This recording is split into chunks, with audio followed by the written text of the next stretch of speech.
Hello বন্ধুরা, এমন ছানার কোপ্তাকারি থাকলে আর অন্য কিছু দরকার পড়বে না। আর এই কোপ্তাকারি বানাতে প্রথমে দুধ ফাটিয়ে ছানা করে নেব।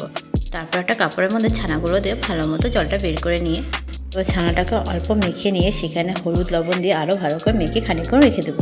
ততক্ষণে একটা কড়াইতে শুকনো লঙ্কা, কাজু বাদাম, কিশমিশ, টমেটো, ক্যাপসিকাম, মগজ ভালো মতো ভেজে নামিয়ে ঠান্ডা করতে রেখে দেবো। ঠান্ডা হয়ে গেলে একটা মিক্সচার জারের মধ্যে ভাজা পিনাট বাদাম আর পোস্ত দিয়ে ভালো করে পেস্ট করে নেবে। তারপর একটা বাটিতে টক দই, চিনি দিয়ে ভালো মতো ফাটিয়ে রেখে দেবো।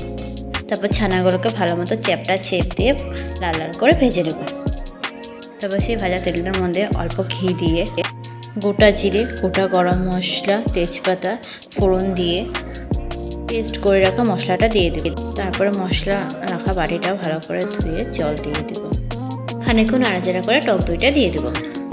ভালো মতো নাড়াচাড়া করে মিশিয়ে নিয়ে সেখানে লবণ, চিনি, হলুদের গুঁড়ো, ধনে জিরের গুঁড়ো, পনির মশলা দিয়ে ভালো মতো নাড়াচাড়া করে তেল ছেড়ে আসলে সেখানে অল্প জল দিয়ে খানিকক্ষণ ঢেকে দেবো।